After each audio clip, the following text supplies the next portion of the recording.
Hello കൂട്ടുകാരെ, എല്ലാവർക്കും നിജോസ് വേൾഡിന്റെ പുതിയൊരു വീഡിയോയിലേക്ക് സ്വാഗതം. എല്ലാവരും സുഖമായിട്ടിരിക്കുന്നെന്ന് വിശ്വസിക്കുന്നു. ഞങ്ങളിവിടെ സുഖമായിട്ടിരിക്കുകയാണ്.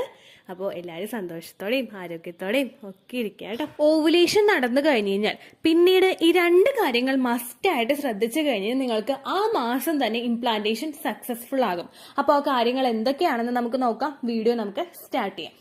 ഓവുലേഷൻ എന്ന് പറയുന്നത് നമ്മളുടെ ശരീരത്തിൽ നിന്ന് മൂപ്പെത്തിയിട്ടുള്ള ഒരു അണ്ടം പുറത്തേക്ക് വരുന്ന ഒരു പ്രോസസ്സാണ്.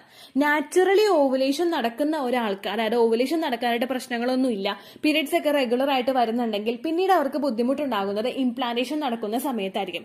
എൻഡോമെട്രിയൽ ലൈനിങ്ങിന് ബുദ്ധിമുട്ടുണ്ടാവുകയോ അല്ലെങ്കിൽ മറ്റേതെങ്കിലും എൻഡോമെട്രിയൽ ലൈനിങ് കൃത്യമായിട്ട് കുഞ്ഞിനോട്ട് വളർച്ചയും അതുപോലെ ഗ്രോത്തും ഒക്കെ ഉണ്ടാകാനായിട്ടുള്ള ബ്ലഡ് സർക്കുലേഷൻ കുറഞ്ഞു വരികയോ അല്ലെങ്കിൽ പ്രൊജസ്ട്രോൺ ഹോർമോണിന്റെ അളവ് ശരീരത്തിൽ കുറയുന്നതോ ഒക്കെ ആയിരിക്കും നിങ്ങൾക്ക് ഇംപ്ലാന്റേഷൻ ഫെയിൽ ആകാനായിട്ടുള്ള പ്രധാനപ്പെട്ട കാരണം.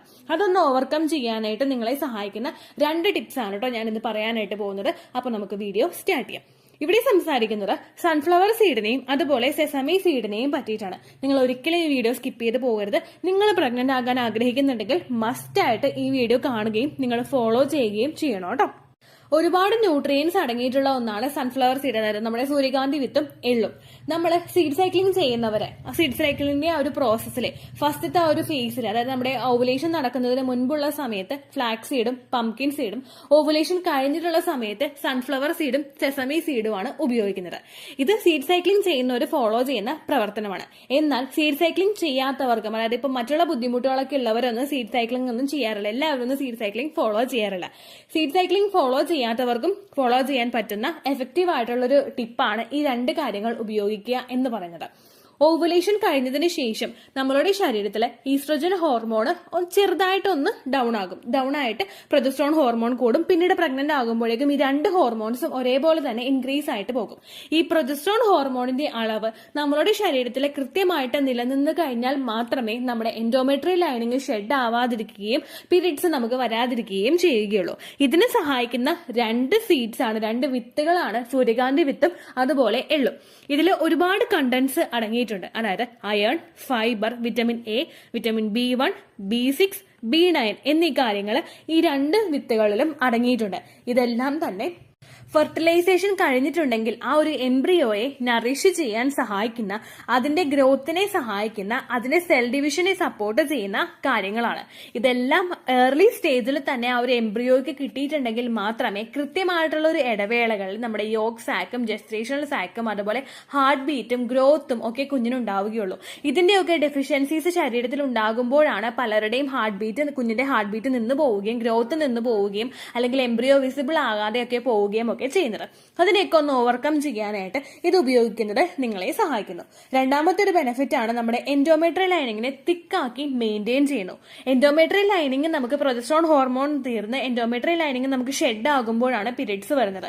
നമ്മുടെ ഫെർട്ടിലൈസ്ഡ് ആയിട്ട് വന്നിട്ടുള്ള എഗ്ഗിന് എത്രത്തോളം ക്വാളിറ്റി ഉണ്ട് എന്ന് പറഞ്ഞാലും അത് പറ്റിപ്പിടിച്ചിരിക്കുന്ന ആ ഒരു എൻഡോമെട്രിയൽ ലൈനിങ്ങിന് ക്വാളിറ്റി ഇല്ല എങ്കിൽ, അതിന്റെ തിക്നെസ് പ്രോപ്പർ അല്ല എങ്കിൽ എൻഡോമെട്രിയൽ ലൈനിങ് നമുക്ക് അവിടെ ഷെഡ് ആകും. നമുക്ക് ആ ഒരു എംബ്രിയോ അങ്ങനെ തന്നെ നമുക്ക് മിസ്കാരേജ് ആയി പോവുകയുമാണ് ചെയ്യുന്നത്. അതിനെ ഒന്ന് പ്രിവെന്റ് ചെയ്യണമെങ്കിൽ നമ്മുടെ എൻഡോമെട്രിയൽ ലൈനിങ് തിക്കായിട്ട് തന്നെ മുൻപോട്ടേക്ക് പോകണം. അതിന്റെ തിക്നെസ് വർദ്ധിപ്പിക്കാനും സ്ട്രോങ് ആയിട്ട് നിൽക്കാനും വേണ്ടിയിട്ട് സഹായിക്കുന്നതാണ് ഈ 2 വിത്തുകളും. ഇത് നിങ്ങൾക്ക് അപ്പോൾ കൃത്യമായിട്ട് ഉപയോഗിക്കാവുന്നതാണ് കേട്ടോ. ഇത് നിങ്ങൾക്ക് PCOD ഉള്ളവർക്കാണെങ്കിലും തൈറോയ്ഡ് ഉള്ളവർക്കാണെങ്കിലും ഓവർ വെയിറ്റ്, അതായത് നമ്മുടെ ഉയരത്തിനേക്കാളും കൂടുതൽ നമ്മുടെ പ്രായത്തിനേക്കാളും കൂടുതൽ ശരീരഭാരമുള്ളവർക്കും ഒക്കെ ഉപയോഗിക്കാവുന്നതാണ്. PCOD ഉള്ളവർക്കൊക്കെ ആ ഒരു ഈസ്ട്രജൻ ഹോർമോണിന്റെ ഡൊമിനൻസ് ശരീരത്തിൽ കൂടുമ്പോഴേക്കും പെട്ടെന്ന് പീരിയഡ്സ് ആകാൻ വേണ്ടിയിട്ടുള്ള സാധ്യതകൾ കൂടുതലാണ്. അങ്ങനെയുള്ളവർക്കൊക്കെ ഇത് ഉപയോഗിക്കുകയാണെങ്കിൽ പീരിയഡ്സിനെ ഒന്ന് റെഗുലേറ്റ് ചെയ്ത് കൊണ്ടുപോകാനായിട്ടൊക്കെ ഇത് സഹായിക്കും. അതുപോലെ ഓവർ വെയിറ്റ് ആയിട്ടുള്ള ആളുകൾക്കും എക്സസ് ആയിട്ട് ഫാറ്റ് ടിഷ്യൂസ് ശരീരത്തിൽ കുമിഞ്ഞു കൂടുമ്പോഴേക്കും ഇതും നിങ്ങളുടെ ആ ഒരു ഇംപ്ലാന്റേഷനൊക്കെ സാരമായിട്ട് ബാധിക്കുന്ന കാര്യങ്ങളാണ് കേട്ടോ. അപ്പൊ അതുകൊണ്ട് തന്നെ അങ്ങനെയൊക്കെ ബുദ്ധിമുട്ടുകൾ ഉള്ളവർക്കാണെങ്കിലും ഈ സീഡ്സ് ഉപയോഗിക്കാവുന്നതാണ്. ഇനി എത്ര ദിവസം ഇത് ഉപയോഗിക്കണമെന്ന് നമുക്ക് നോക്കാം. ഒരുപാട് പേർക്ക് സംശയമുള്ള ഒരു കാര്യമാണ്, അതുകൊണ്ട് നിങ്ങൾ വ്യക്തമായിട്ട് കേൾക്കുക കേട്ടോ. എന്നാണോ നിങ്ങൾക്ക് ഓവുലേഷൻ കഴിയുന്നത്, ആ ഓവുലേഷൻ കഴിയുന്ന ദിവസം മുതൽ 7 ദിവസം വരെ മാത്രം നിങ്ങളിത് ഉപയോഗിച്ചാൽ മതിയാകും. വെറും 7 ദിവസം വരെ മാത്രം. അതായത് അതായത് ഓവുലേഷന്റെ ദിവസം മുതൽ ആ ഒരു ഓവുലേഷൻ കഴിയുന്ന ഒരു ദിവസം മുതൽ 7 ദിവസം വരെ മാത്രം നിങ്ങളത് ഉപയോഗിച്ചാൽ മതിയായിരിക്കും കേട്ടോ. ഇതിന്റെ റേഷ്യോ എങ്ങനെയാണെന്ന് വെച്ച് കഴിഞ്ഞാൽ 1:1. അതായത് 1 ടീസ്പൂൺ സൺഫ്ലവർ സീഡും 1 ടീസ്പൂൺ സെസമി സീഡും നിങ്ങൾക്ക് ഉപയോഗിക്കാവുന്നതാണ്. അതായത് 1 സ്പൂൺ സൂര്യകാന്തിയുടെയും 1 സ്പൂൺ എള്ളിന്റെ ആ ഒരു പൊടിയും നിങ്ങൾക്ക് ഉപയോഗിക്കാവുന്നതാണ്. ഒന്നുകിൽ നിങ്ങൾക്ക് ഇത് റോസ്റ്റഡ് ആയിട്ട് എടുക്കാം, അതായത് വറുത്ത സൂര്യകാന്തി വിത്ത് നമുക്ക് കിട്ടും, മാർക്കറ്റിൽ അവൈലബിൾ ആണ്, സൂപ്പർ മാർക്കറ്റ്സിലൊക്കെ ഇത് അവൈലബിൾ ആണ്. അപ്പോൾ നിങ്ങൾ ഉപ്പ് ചേർക്കാത്ത റോസ്റ്റ് ആയിട്ടുള്ള സൺഫ്ലവർ സീഡ് നിങ്ങൾ ഉപയോഗിക്കുക. അത് നിങ്ങൾക്ക് വെറുതെ കഴിക്കാൻ ഇഷ്ടമുള്ളവരാണെങ്കിൽ വെറുതെ കഴിക്കുക, അല്ലെങ്കിൽ പൊടിച്ചിട്ട് എന്തെങ്കിലും ഷേക്സ് ഒക്കെ ഉണ്ടാക്കുമ്പോൾ അതിലോട്ട് ഇടാം, സ്മൂത്തീസിലിടാം, അല്ലെങ്കിൽ ഓട്സിലിട്ട് കുടിക്കുന്നുണ്ടെങ്കിൽ അങ്ങനെയും നിങ്ങൾക്ക് ഇത് ഉപയോഗിക്കാവുന്നതാണ്. ഡയറക്റ്റ് കഴിക്കുന്നുണ്ടെങ്കിൽ അതിന് ഏറ്റവും കൂടുതൽ ബെനിഫിറ്റ് ഉണ്ട് കേട്ടോ. അതുപോലെ തന്നെ എള്ളാണെങ്കിലും എള്ള നമുക്ക് നാച്ചുറൽ ആയിട്ട് കഴിക്കാവുന്നതേ ഉള്ളൂ, അങ്ങനെയും നിങ്ങൾക്ക് ഇത് ഉപയോഗിക്കാവുന്നതാണ് കേട്ടോ. ഏറ്റവും കൂടുതൽ നിങ്ങൾ ശ്രദ്ധിക്കേണ്ട കാര്യം ബെനിഫിറ്റ് കൂടുതൽ കിട്ടുന്നുണ്ട് എന്നറിഞ്ഞിട്ട് ഒരിക്കലും നിങ്ങളിത് കൂടുതലായിട്ട് ഉപയോഗിക്കാനായിട്ട് പാടില്ല. ഒരു ദിവസം 1 ടീസ്പൂൺ, അതിനേക്കാളും കൂടുതൽ നിങ്ങൾ ഉപയോഗിക്കേണ്ട കേട്ടോ. പിന്നെ ഏത് സമയത്ത് ഉപയോഗിക്കണമെന്ന് ചോദിച്ചു കഴിഞ്ഞാൽ നിങ്ങൾക്ക് ഉച്ചയ്ക്ക് നിങ്ങൾ ഭക്ഷണം കഴിക്കുന്നില്ലേ, അതിനേക്കാളും മുൻപുള്ള സമയത്ത് നിങ്ങളിത് ഉപയോഗിക്കുക. അതായത് ബ്രേക്ക്ഫാസ്റ്റ് കഴിഞ്ഞതിന് ശേഷം നിങ്ങളിത് ഉപയോഗിക്കുന്നതാണ് കുറേയും കൂടി ഇത് ഡൈജഷൻ നടക്കാനായിട്ടും ഒക്കെ സപ്പോർട്ട് ചെയ്യുന്ന ഒരു കാര്യം. കൃത്യമായിട്ട് ആ ദഹനമൊക്കെ നടക്കാൻ വേണ്ടിയിട്ട് ഇത് സഹായിക്കും കേട്ടോ. എല്ലാ ദിവസവും ഏകദേശം കൃത്യം സമയത്ത് തന്നെ നിങ്ങളത് ഉപയോഗിക്കാനായിട്ട് ശ്രദ്ധിക്കുക. ബ്രേക്ക്ഫാസ്റ്റ് കഴിഞ്ഞിട്ടാണ് എടുക്കുന്നതെങ്കിൽ, ഇപ്പോൾ ഒരു ബ്രേക്ക്ഫാസ്റ്റ് കഴിഞ്ഞിട്ട് 1 മണിക്കൂറിന് ശേഷമാണ് നിങ്ങളത് എടുക്കുന്നതെങ്കിൽ എല്ലാ ദിവസവും കൃത്യമായിട്ട് ആ ഒരു ടൈം ചാർട്ട് നിങ്ങൾ ഫോളോ ചെയ്യാനായിട്ട് ശ്രദ്ധിക്കുക. അപ്പോൾ ബോഡിക്ക് ഇത് യൂസ്ഡ് ആകും. ആ ഒരു സാധനം നമ്മുടെ ശരീരത്തിലോട്ട് വരുന്നതുമായിട്ട് ബോഡി കൃത്യമായിട്ട് അങ്ങോട്ട് പ്രവർത്തിക്കും. ആ ഒരു കാര്യത്തിന് വേണ്ടിയിട്ട് നിങ്ങളത് കൃത്യമായിട്ട് ഉപയോഗിക്കുക കേട്ടോ. പിന്നെ ഒരു തവണ ഉപയോഗിച്ച് കഴിഞ്ഞാൽ ആ മാസം തന്നെ റിസൾട്ട് കിട്ടും എന്ന് നിങ്ങൾ വിചാരിക്കരുത്. കാരണം ഇതിന്റെ ബെനിഫിറ്റ് നമുക്ക് വരണമെങ്കിൽ 2 മാസമെങ്കിലും നിങ്ങളത് കൃത്യമായിട്ട് ഉപയോഗിക്കണം. ചിലർക്കൊക്കെ ഫസ്റ്റ് യൂസിൽ തന്നെ റിസൾട്ട് കിട്ടുന്നുണ്ട് കേട്ടോ. കാരണം അവരൊക്കെ എന്ന് പറയുന്നത് പ്രത്യേകിച്ച് ഒരു ബുദ്ധിമുട്ടുകളൊന്നും ഇല്ലാത്ത ആളുകളായിരിക്കും. നമ്മൾ ജസ്റ്റ് ചെറുതായിട്ടൊരു കാര്യം ശ്രദ്ധിച്ചാൽ തന്നെ റിസൾട്ട് കിട്ടാനായിട്ട് സഹായിക്കുന്നതായിരിക്കും ചിലപ്പോൾ അങ്ങനെയുള്ള ആളുകളൊക്കെ കേട്ടോ. അങ്ങനെയുള്ളവർക്ക് ചിലപ്പോൾ ഫസ്റ്റത്തെ അറ്റംപ്റ്റിൽ തന്നെ റിസൾട്ട് കിട്ടും. ഒരുപാട് പേര് ക്ലോസ് വാട്ടർ, അതായത് നമ്മുടെ ഗ്രാമ്പൂ വെള്ളം എടുത്തിട്ട് ചേച്ചി മാജിക്കൽ ഡ്രിങ്ക് ആണ് ചേച്ചി, ആ സമയം തന്നെ പോസിറ്റീവ് ആയെന്ന് പറയുന്ന ഒരുപാട് പേരുണ്ട്. അതുപോലെ 8 മാസം ഫോളോ ചെയ്തിട്ട് പോസിറ്റീവ് ആയെന്ന് പറയുന്നവരുണ്ട്. ഓരോരുത്തരുടെ ശരീരവും ഡിഫറെന്റ് ആണ്. അപ്പൊ നിങ്ങൾ ക്ഷമയോടുകൂടി കൃത്യമായിട്ട് ഇത് ഫോളോ ചെയ്യാനായിട്ട് ശ്രദ്ധിക്കുക കേട്ടോ. അപ്പോൾ മറ്റുള്ള സീഡ് സൈക്ലിംഗ് ഫോളോ ചെയ്യാത്തവർക്കും ഈ ഒരു ടിപ്പ് ഫോളോ ചെയ്യാവുന്നതാണ്. അത്രയേ ഉള്ളൂ വീഡിയോ.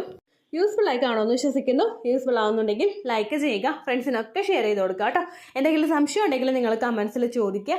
പണ്ടത്തെ വീഡിയോയ്ക്ക് കമന്റ്സ് ഇടുന്നവർക്ക് റിപ്ലൈ ലഭിക്കുന്നില്ലെങ്കിൽ ലേറ്റസ്റ്റ് ആയിട്ട് ഞാൻ ഏത് വീഡിയോ ആണോ അപ്ലോഡ് ചെയ്യുന്നത് അതിന് താഴെ കമന്റ് ഒന്ന് കോപ്പി പേസ്റ്റ് ചെയ്യാനായിട്ട് ശ്രദ്ധിക്കുക കേട്ടോ. അതുപോലെ ഓവുലേഷൻ ഡേറ്റ് കാൽക്കുലേറ്റ് ചെയ്ത് തരാനായിട്ട് റിക്വസ്റ്റ് ചെയ്യുന്ന ആളുകൾ എത്രയാണോ സൈക്കിൾ ലെങ്ത് അത് മെൻഷൻ ചെയ്യാനായിട്ട് ശ്രദ്ധിക്കുക. സൈക്കിൾ ലെങ്ത് എന്നതുകൊണ്ട് ഉദ്ദേശിച്ചത് ഓരോ മാസവും എത്ര ദിവസം കൂടുമ്പോഴാണോ ബ്ലീഡിങ് വരുന്നത് അതാണ് സൈക്കിൾ ലെങ്ത്. കഴിഞ്ഞ മാസം ഒരു 8-ാം തീയതിയാണ് ബ്ലീഡിങ് ആയതെങ്കിൽ ഈ മാസം 6-ാം തീയതിയാണ് ബ്ലീഡിങ് ആയതെങ്കിൽ കഴിഞ്ഞ മാസം 8-ാം തീയതി മുതൽ ഈ മാസം 6-ാം തീയതി വരെ എത്ര ദിവസമുണ്ടോ അത് കാലണ്ടറിൽ എണ്ണി തിട്ടപ്പെടുന്നതാണ് നിങ്ങളുടെ സൈക്കിൾ ലെങ്ത്.